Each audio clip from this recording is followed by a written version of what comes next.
남들은 요즘 딸 있으면 열아들 안 부럽다고 하는데 나는 딸 하나가 왜 이렇게 버거운지 모르겠다. 안녕하세요. 부엌사연 구독자 여러분. 저는 용인에 살고 있는 69 박순자입니다. 곧 칠순을 맞이하겠네요. 이번 생일에는 아마 가까운 벗들과 보내게 될 것 같습니다. 자식이 없냐고요? 아니요. 저에게는 눈에 넣어도 아프지 않을 딸이 하나 있습니다. 넉넉하지 않은 형편에도 부족함 없이 키우려고 평생 전전긍긍하며 살았어요. 여느 가족처럼 우리 딸 민서와 30년이 넘는 세월을 함께하며 기쁜 일도 많았고 슬픈 일도 많았지만 최근 딸과 함께 있는 시간이 너무 힘들어 잠시 거리를 둔 상태입니다. 손가락 마디마디가 쑤시고 무릎이 욱신욱신 쑤시는 이 나이가 되어서도 얼마 전까지 딸 뒷바라지를 했거든요. 그런데 그 뒷바라지를 하는 도중 우리 딸 민서가 너무 야속하게 느껴진 거예요. 딸 가진 엄마는 싱크대 앞에서 죽는다더니 가끔은 제 처지가 서러워 남몰래 눈시울을 붉힌 적도 많습니다. 여러분, 아마 많은 엄마들이 공감할 거라고 생각합니다. 모든 부모와 자식 관계는 특별하지만 엄마와 딸의 관계는 유난히 미묘한 부분이 있지요. 사랑도 많고 미움도 많고 서로 너무 편안해서 그렇게 느껴지는 것이 아닐까 싶습니다. 오늘 제 사연을 들어보시면 가슴 아프다고 공감해 주시는 분들도 많고 답답하다며 타박하시는 분들도 많을 것 같아요. 황혼을 바라보는 나이에 딸에게 느껴지는 이 섭섭함을 어떻게 받아들여야 할지 몰라 이렇게 사연을 통해 많은 분들에게 도움을 청하게 되었습니다. 제 이야기를 천천히 들어보시고 부디 짧은 한마디라도 좋으니 조언을 부탁드려요. 한평생 귀하게 키운 딸이 너무 야속해 미운 마음이 들면서도 한편으로는 정말 이대로 영영 멀어질까봐 두렵기도 합니다. 민서는 젊은 시절 바쁘게 일을 하다 결혼을 늦게 한 편이었어요. 30대 중반에 시집을 갔고 결혼 1년 후 사랑스러운 손녀 하윤이를 낳았습니다. 민서는 결혼을 하고 아이를 낳은 뒤로 저를 많이 의지해 왔어요. 제가 그걸 싫다고 한 적 없었지요. 오히려 내 새끼 키우는 게 뭐가 힘들겠는가 하면서 정성을 다했습니다. 하지만 시간이 흐를수록 민서가 저를 그냥 뒷바라지 해주는 그런 사람으로만 여기는 것 같아 마음이 참 씁쓸했어요. 딸을 위해 인생을 바쳤던 이 엄마의 마음을 알아주기는 하는 걸까요? 엄마, 집에 반찬이 떨어졌어요. 반찬 좀 해주세요. 딸이 심드렁한 목소리로 부탁할 때마다 저는 마트에서 장을 한아름 봐서 달려갔어요. 그런데 말이죠. 제가 도와주면 딱히 고마워하지도 않는 딸이 사돈만 보면 방긋방긋 웃으며 극진히 대접하고 있으니 엄마로서 딸이 애처롭게 느껴지면서도 한편으로는 조금 서운하게 느껴지는 것이 사실이었어요. 엄마, 제발 그만 좀 비교해요. 진짜 왜 이렇게 피곤하게 해? 내가 기댈 곳이 어디 있겠어요? 엄마밖에 없는데. 왜 그러세요? 민서가 이렇게 말하면 저 나름대로 고생하면서 고분분투하는 것 같아 가끔은 억장이 무너지기도 했습니다. 하지만 제가 이제는 지쳤다는 걸 딸이 알았으면 좋겠어요. 일방적으로 주기만 하는 사랑에 저도 이제는 한계가 온 것 같거든요. 저는 민서를 정말 누구보다도 사랑했어요. 제 목숨이라도 내놓을 수 있을 정도로 말이에요. 민서는 결혼 6년 만에 어렵게 가진 아이였습니다. 남편과 시댁 모두 아이를 가졌을 땐 얼마나 기뻐했는지 몰라요. 저도 이제서야 겨우 며느리 노릇한 것 같아 마음이 크게 놓였죠. 하지만 막상 딸이 태어나자 남편과 시어머니는 언제 그랬냐는 듯 차갑게 돌아섰습니다. 지금은 아들, 딸 구분하지 않고 모두 사랑으로 키우지만 그때는 아들이 최고이던 시절이었거든요. 몸을 푼 지 얼마 되지도 않았는데 시어머니께서는 남들처럼 아들 하나라도 낳아야지 라며 재촉하셨고 저는 그 말을 거의 매일 듣다시피 했습니다. 참 힘든 시절이었어요. 하지만 어렵게 낳은 첫째 아이 이후로 둘째는 저희 부부에게 찾아오지 않았습니다. 저와 남편은 민서가 5살 되던 해 교육을 핑계 삼아 도시로 나왔어요. 그렇게 저희 부부는 시댁과 분리되었고 아들을 낳아야 한다는 스트레스에서 조금 벗어날 수 있었습니다. 저와 남편은 어느 순간 둘째는 포기하고 우리 딸 민서 하나만 정성껏 키우기로 마음먹었어요. 저는 그래도 좋았습니다. 사랑스럽고 애교가 많았던 딸은 우리 부부의 삶을 충만하게 해주었고 저는 그저 민서 하나만으로도 충분했어요. 제가 딸 하나 낳았을 때는 시댁의 눈치를 보고 기가 죽어 살았지만 세월이 흐르면서 상황이 참 아이러니하게 바뀌었죠. 지금은 오히려 딸을 가진 사람들이 부러움을 살 정도라고 했습니다. 얼마 전 이웃 여동생과 얘기를 나누다가 이런 말을 들었어요. 언니, 요즘 딸 가진 사람 부러워하는 사람들이 많아. 무심한 아들들 보면 딸 하나 더 낳을 걸 후회되더라고. 그래도 아들 낳았을 땐 기 좀 펴고 살았겠지만. 그렇지. 딸 둘이면 금메달, 아들 딸 하나씩이면 은메달, 아들 둘이면 목메달이라며? 세상 참, 그러면 나는 반쪽짜리 금메달이네. 그렇게 우스갯소리를 하며 실없이 웃었지만 한편으로는 마음이 참 복잡했습니다. 그때 제가 민서 때문에 고민이 많을 때라. 딸이든 아들이든 자식이 있으면 무조건 목매달아야 하는 거 아닌가 싶더라고요. 그때 제 휴대폰이 울렸습니다. 딸 민서에게 온 전화였죠. 제가 전화 받기를 좀 망설이니 함께 있던 동생이 왜 전화를 안 받냐고 재촉하더라고요. 언니, 왜 안 받아? 전화 끊어지겠어? 저도 모르게 작은 한숨이 새어나왔죠. 민서가 무슨 용건으로 전화했는지 너무 뻔했거든요. 결국 전화를 받지 못하자 민서는 핸드폰 메시지를 보냈습니다. 엄마, 요즘 집이 엉망이야. 청소 좀. 그날 오후 간단하게 가방을 챙겨 들고 딸네 집으로 갔습니다. 민서와 정서방은 모두 출근하고 없었어요. 문을 열고 들어가자마자 지저분한 집안 모습에 한숨부터 나오더군요. 아무리 바빠도 그렇지. 집안 꼴이 이게 뭐야? 4살 어린아이가 있는 집이 이렇게 더러울 수 있다니 놀라울 따름이었죠. 그렇지만 다시 생각해보면 신나게 뛰어다니는 아이를 쫓아다니며 치우는 것도 얼마나 힘든 일이겠어요. 그래서 저는 신발을 벗고 들어가 제일 먼저 고무장갑을 꼈습니다. 산처럼 쌓인 그릇들과 프라이팬, 냄비들. 이러고도 요리를 할 수 있을까 싶더라고요. 아이고, 이래선 어떻게 밥을 해 먹나? 투덜거리면서도 손은 멈추지 않았어요. 설거지를 다 끝내고 나니 음식물 쓰레기와 재활용 쓰레기가 다용도실한 구석에 가득 쌓여 있었습니다. 낑낑거리며 분리수거장을 몇 번씩 오간 끝에 모두 내다 버렸죠. 돌아와 마른 빨래를 정리하고 거실 바닥에 어지럽게 널려 있는 아이 장난감과 옷을 치우고 빨래통에 가득 쌓여 있는 빨래를 돌리고 바닥에 온통 쌓여 있는 먼지와 과자 부스러기를 쓸어내고 걸레질까지 깔끔하게 마무리하고 나니 쉬지 않고 움직였는데도 4시간이 훌쩍 지나 있었습니다. 시계를 확인해 보니 6시가 넘어가고 있었어요. 저는 깜짝 놀라 급히 고무장갑을 벗고 1층으로 뛰어내려갔습니다. 어머나, 시간이 벌써 이렇게 된 거야? 아파트 단지 앞 버스 정류장에 도착하니 노란 어린이집 버스가 저 앞에 서더군요. 손녀 하윤이가 어린이집에서 돌아오는 시간이었습니다. 다행히 손녀가 방금 차에서 내린 후 저를 향해 손을 흔들고 있었어요. 그날은 딸과 사위 모두 회식 때문에 늦는다고 해서 제가 저녁 시간 내내 하윤이를 봐준다고 했습니다. 아직 4살밖에 안 된 하윤이는 하나부터 10까지 돌봐줘야 할 일이 많았습니다. 밥도 먹이고 간식도 챙겨줘야 했죠.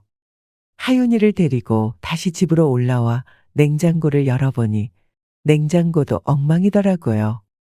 유통기한이 넘은 음식과 상태가 좋지 않은 채소들이 마구 굴러다니고 있었죠.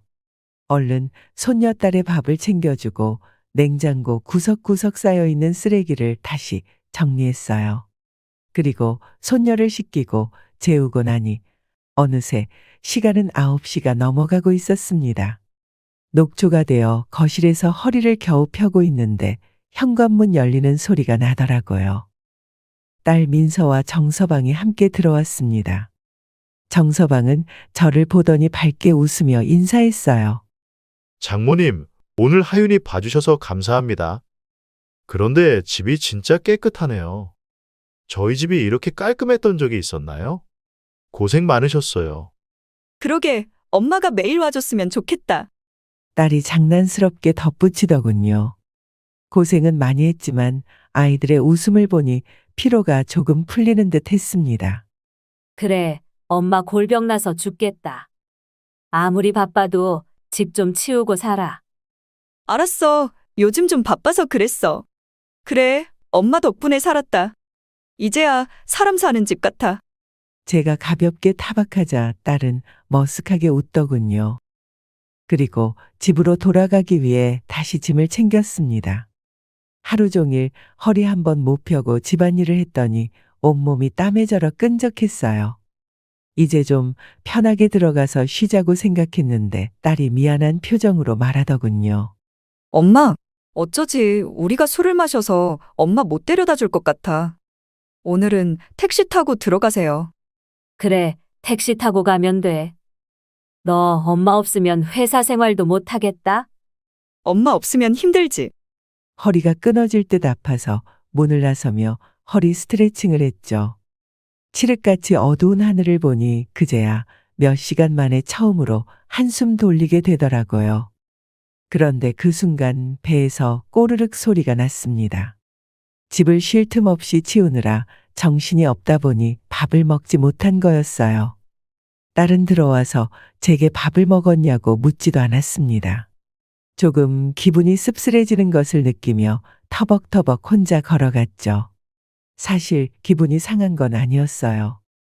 그냥 이제는 익숙해진 일상이니까요. 오히려 딸이 늦게 들어와서 집을 대청소할 수 있었던 게 다행이라고 생각했습니다. 보통은 시간에 쫓겨서 뭔가를 덜 해놓고 가면 그게 자꾸 마음에 걸려서요. 민서가 하루 종일 일에 치이고 하윤이까지 돌보느라 얼마나 고생할지 생각하면 제가 뭐라도 도와야 할 것 같은 마음이 들거든요. 저는 그렇게 딸이 부르면 달려가서 집안일을 도와주는 일상을 살고 있었습니다. 그러던 중 딸과 저희 관계가 서서히 멀어지게 된 계기가 있었어요. 주말을 앞둔 금요일 저녁 민서에게 또 전화가 오더군요. 청소를 도와달라고 그러나 싶어 전화를 받았는데 이번에는 소갈비를 해달라고 부탁하는 겁니다. 엄마, 내일 소갈비 좀 해다 줄 수 있어? 오랜만에 먹고 싶어서. 내일 갑자기? 엄마 내일 친구들이랑 약속 있어서 안 돼. 몇 주 전부터 동창들이랑 오랜만에 점심 먹기로 했어. 그래도 내일 하윤이랑 먹고 싶은데 마트에서 사다 먹으면 안 돼? 그게 엄마가 해준 거랑 같아? 엄마, 친구들은 다음에 만나도 되잖아. 하윤이도 먹고 싶다고 졸라서 좀 부탁해요. 민서의 목소리에서 간절함이 묻어났습니다. 제가 거절한 것이 못내 서운한지 목소리는 잔뜩 가라앉아 있었어요. 딸의 그런 목소리를 들으니 또 마음이 약해지는 겁니다. 참 자식이라는 존재가 그런가 봐요. 아무리 힘들어도 다 해주고 싶은 게 엄마 마음이니까요. 결국은 알았다고 이야기하고 말았죠. 지금 생각하면 저도 참 멍청했습니다.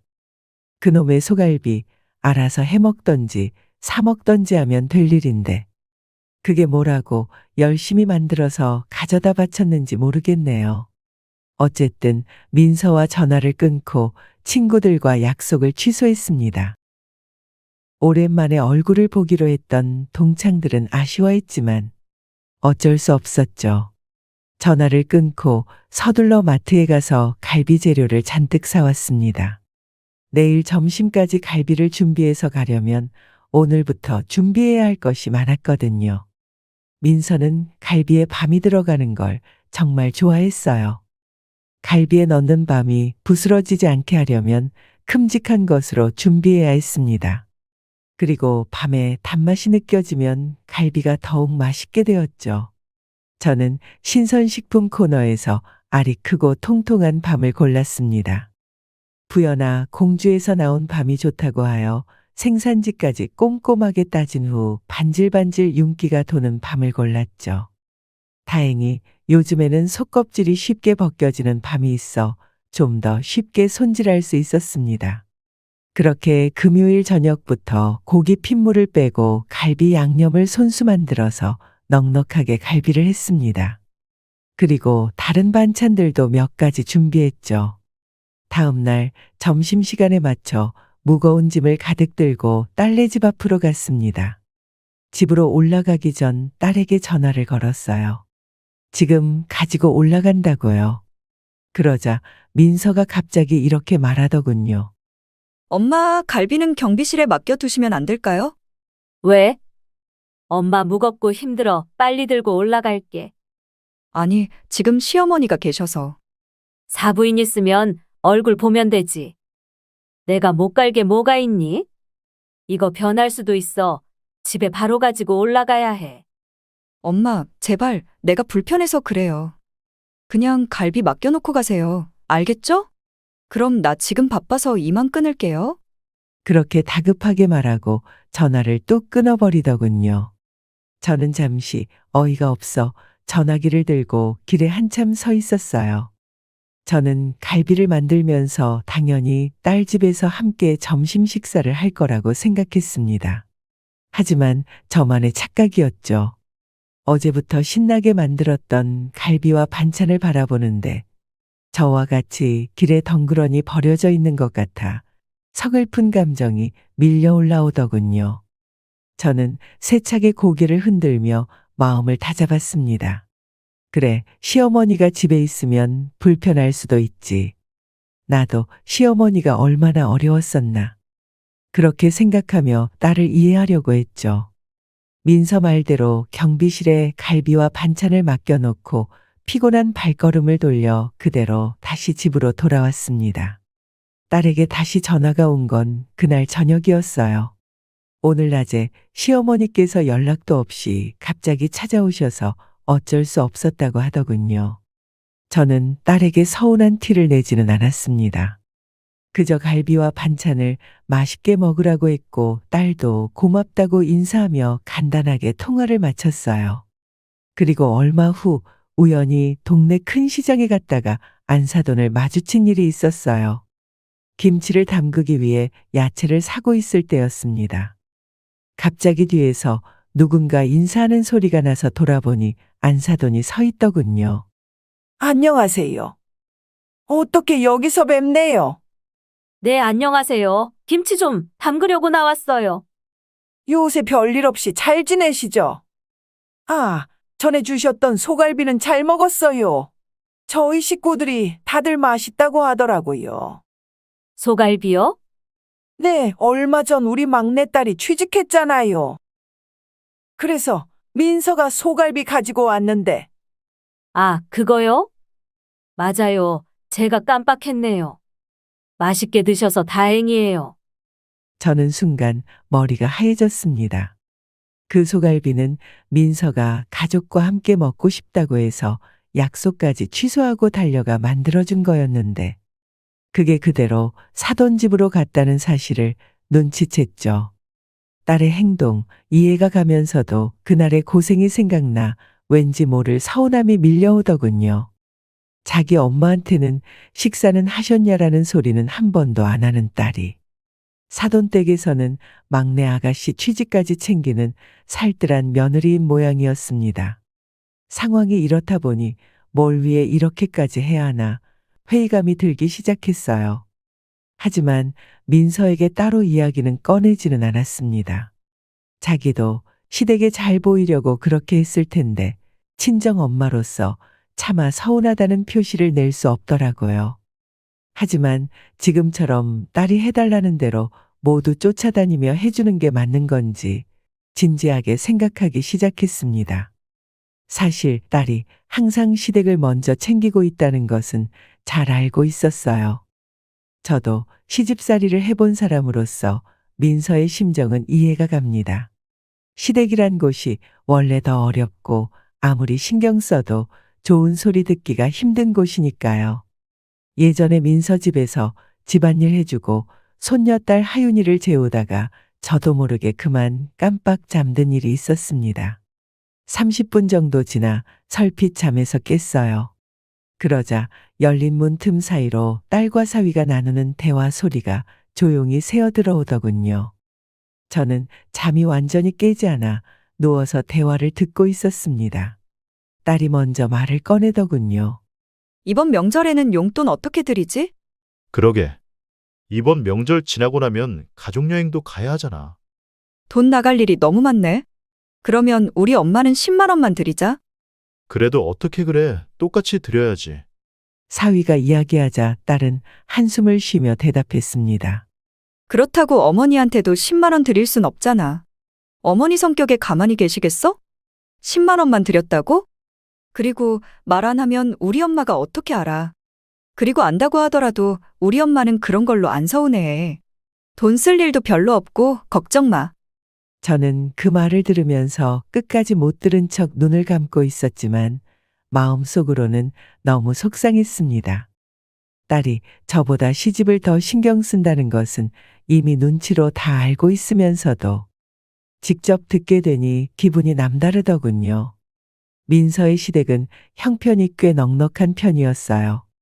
바깥 사돈이 젊은 시절 사업을 잘해서 돈을 많이 모았다고 했습니다. 아무래도 시댁 눈높이에 맞추려다 보니 시댁은 더 신경이 쓰이고 그에 비해 가난한 친정은 신경 쓰지 않는 거겠죠. 그날 손녀딸의 좁은 잠자리에 웅크리고 누워 있으면서 순간 제 자신이 얼마나 초라하게 느껴졌는지 모릅니다. 그런 서운한 마음을 모두 꾹꾹 눌러 담고 애써 딸에게는 아무렇지 않은 척하며 지금까지 지내왔었죠. 그런데 아무리 서운한 감정을 숨기려고 해도 어버이날에는 도저히 그렇게 할 수 없었습니다. 어버이날을 일주일 앞둔 어느 날, 저는 여전히 딸의 집에서 집안일을 해주고 있었어요. 그날 딸은 회사를 일찍 마치고 하윤이와 함께 집으로 들어왔습니다. 그리고 저에게 이렇게 말했어요. 엄마, 아직도 청소 중이야? 나 다음 주에 제주도 가요. 3박 4일로. 제주도? 갑자기 무슨 제주도? 다음 주에 어버이날이잖아. 시부모님 모시고 다녀오기로 했어. 그 말을 듣자 느껴지는 첫 감정은 서운함이었어요. 딸은 저도 자신의 어머니라는 걸 까맣게 잊은 것처럼 보이더군요. 왜 자꾸 나이가 들수록 이런 서운한 감정만 드는지. 저도 그러고 싶지 않았지만 마음이 자꾸 옹졸해지는 것 같더라고요.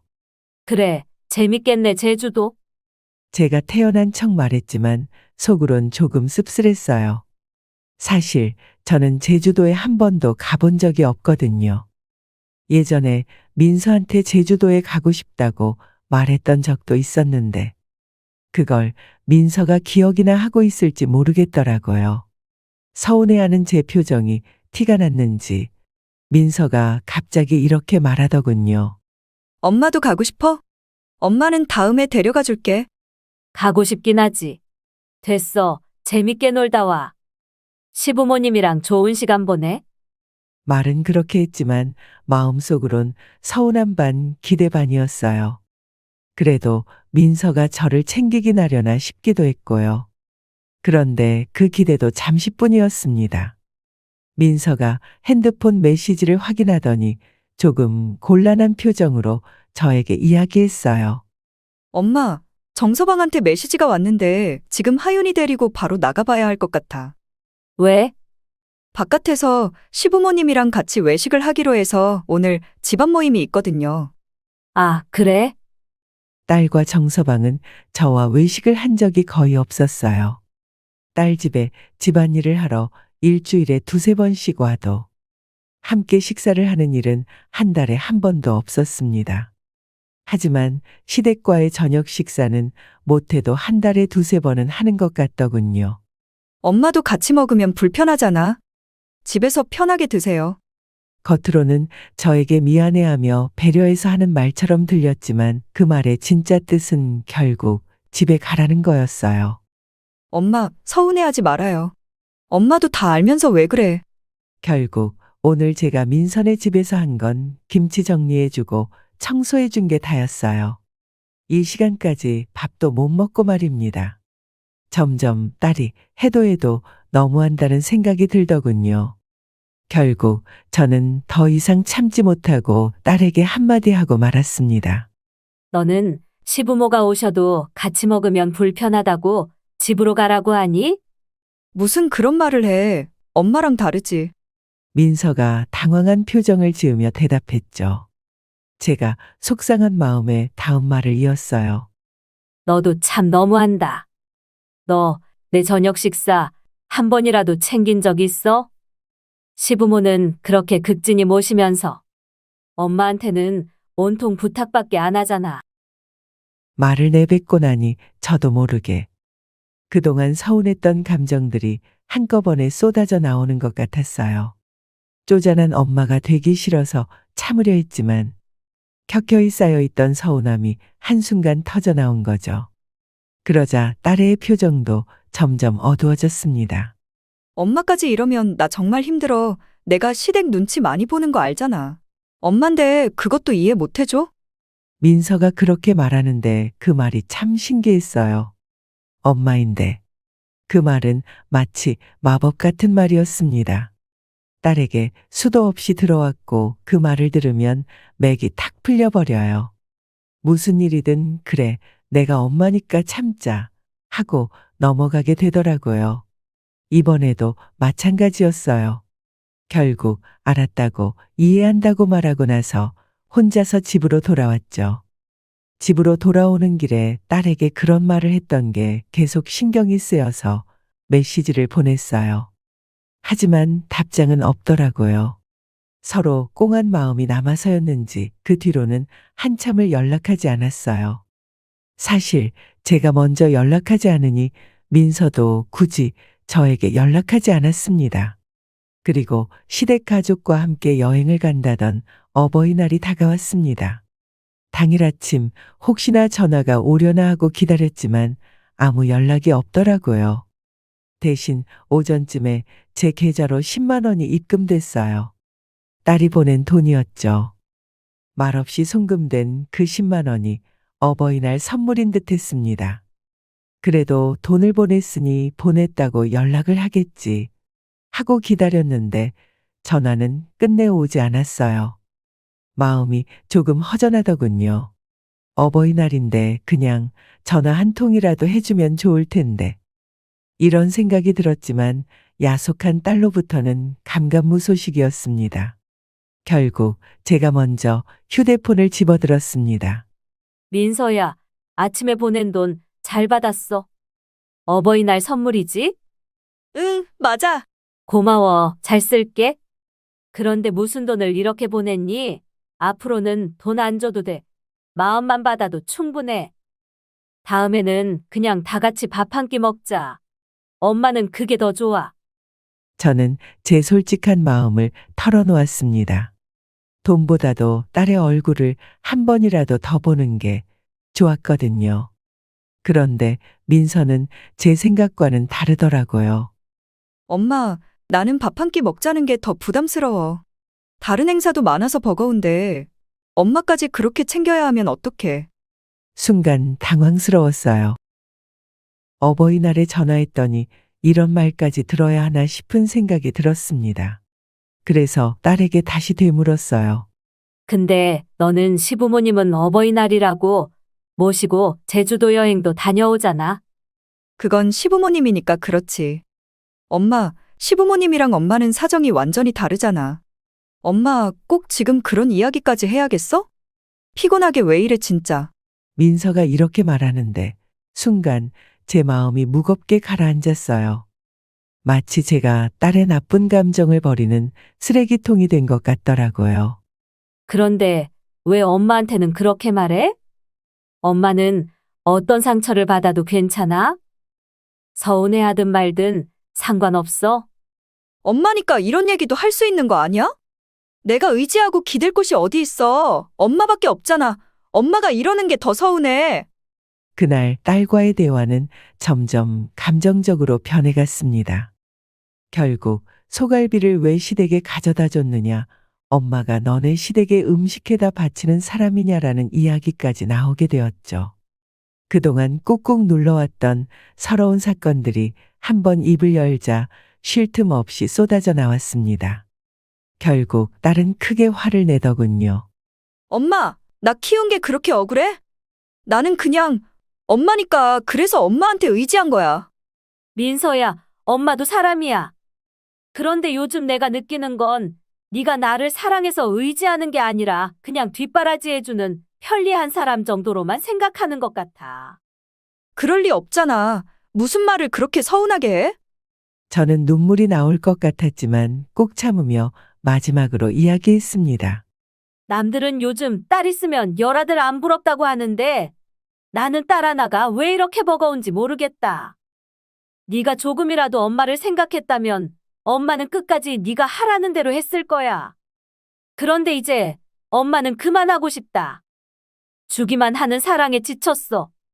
그렇게 말한 후 저와 딸의 전화 통화는 끝나버렸습니다. 딸은 그 후로 계속 전화를 걸어댔지만 저는 전화기를 꺼버렸어요. 더 이상 민서의 전화를 받고 싶지 않았어요. 멍한 상태에서 눈물까지 찔끔 나더라고요. 드라마에서 어머니들이 머리에 수건을 묶고 드러눕는 장면이 떠오르더군요. 이래서 알아눕는다는 표현을 쓰는 거구나 싶었습니다. 그렇게 혼자 시름시름 앓고 있는데 여동생에게서 전화가 왔습니다. 다 죽어가는 목소리로 전화를 받자 여동생이 깜짝 놀라더군요. 저는 민서와 나눴던 대화를 여동생에게 들려주었어요. 제 이야기를 한참 듣던 동생은 혀를 차며 이야기했습니다. 언니, 아직도 민선에 가서 살림해주고 그래?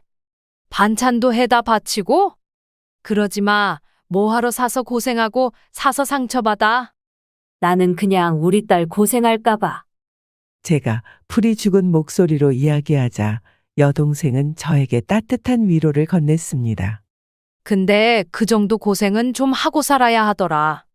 나도 그래서 작년에 우리 이수랑 대판 싸우고 생각을 바꿨어.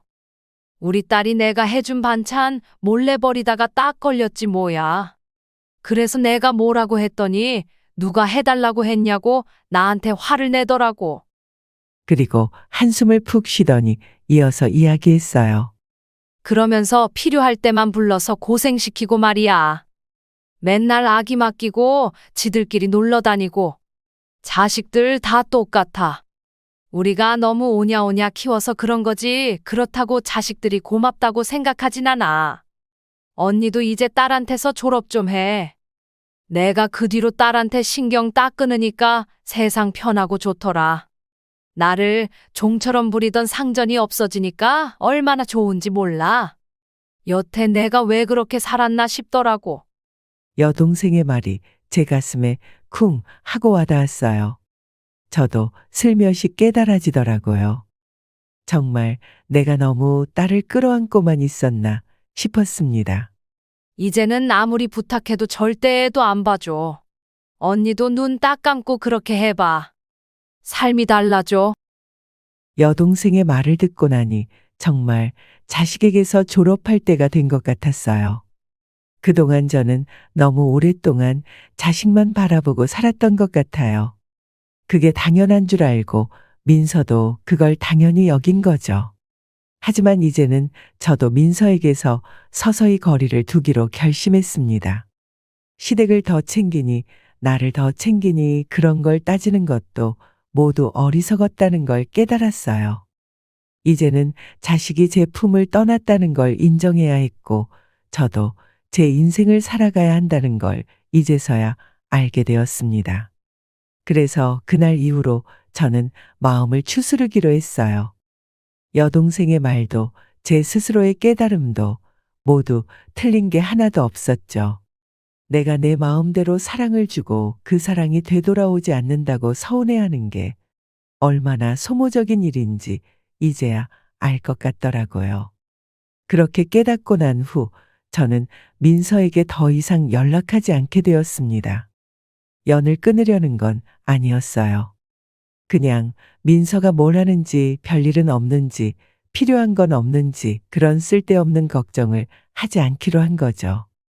민서도 저랑 전화로 한바탕 말다툼을 하고 나서 그런지 선뜻 연락하기가 쉽지 않았던 모양이에요. 그렇게 한 달이 다 되어가니까 딸이 다시 연락을 해왔습니다. 또 집안일 도와주라고 부탁하려나 하고 전화를 받았죠. 그런데 의외로 다른 이야기를 하더군요. 엄마, 지난번에 우리끼리 여행 가서 서운하다고 했잖아. 다음 달 말쯤 같이 다녀올까? 예전 같았으면 저는 무조건 좋다고 하며 따라갔겠지만 이제는 달랐습니다. 저는 가지 않겠다고 대답했어요. 그러자 민서가 놀란 듯이 왜 같이 여행 안 가냐고 물어봤어요.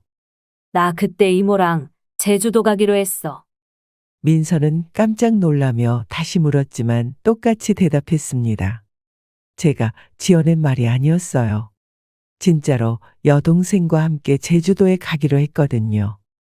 딸에게 연락 올 때마다 쫓아가지 않고 제 시간을 많이 만들고 나니 자연스럽게 친구들도 많이 만나고 제 자신에게 집중하는 시간을 갖게 되더라고요.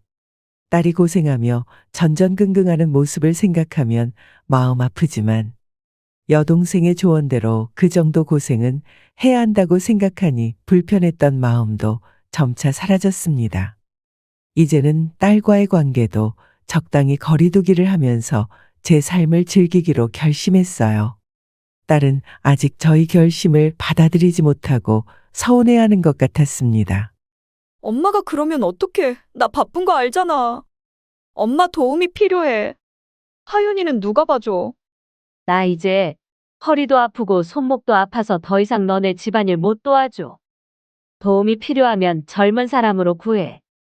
엄마가 죽을 때까지 네 집안일 해줄 수는 없잖니. 예전과 달라진 제 태도에 민서는 많이 놀라더군요. 진짜 너무해. 어떻게 이렇게 무책임할 수가 있어? 누가 시집가서 엄마한테 청소를 시키니? 그건 네가 알아서 해야지. 거절에 익숙하지 않은 딸은 저에게 크게 화를 냈고 그 후로 다시 연락이 뚝 끊기더군요. 예전부터 느꼈지만 딸이 저를 어떻게 생각하는지 더 선명하게 느껴질수록 딸에게 섭섭한 마음을 지울 수가 없습니다. 그래도 여전히 딸을 사랑하기에 이대로 딸과 너무 멀어지게 되는 건 아닐지 조금 걱정되기도 해요. 자식이란 죽을 때까지 놓으려고 해도 잘 놓아지지 않는 것 같아요. 하지만 세상에서 가장 가까운 엄마와 딸 같은 사이일수록 적당한 거리를 찾는 것이 중요하다는 것을 이제는 어렴풋이 깨닫고 있습니다. 이제서야 딸과 떨어져 저만의 인생을 살기 위해 첫 발을 뗀 저에게 많은 분들의 응원이 필요해서 이렇게 사연을 띄워보아요. 저와 비슷한 경험을 가지신 분이 있다면 어떻게 이 상황을 극복하셨는지 지혜를 나눠주시길 부탁드립니다. 또 다른 의견을 가진 분이 있다면 허심탄회하게 글 남겨주세요. 하나하나 꼼꼼하게 읽어보고 마음에 잘 간직하며 살도록 하겠습니다. 지금까지 제 이야기에 귀 기울여 주셔서 감사합니다. 모두 건강하시고 항상 행복하세요. 오늘 사연 어떻게 들으셨나요? 이번 이야기가 구독자분들에게 따뜻한 위로가 되었으면 좋겠습니다. 느끼신 점이 있다면 댓글로 허심탄회하게 의견을 나눠주세요. 부엌 사연은 여러분의 구독과 좋아요 그리고 댓글로 유지됩니다. 앞으로 더 좋은 사연으로 찾아뵐 수 있도록 많은 도움을 부탁드려요. 감사합니다.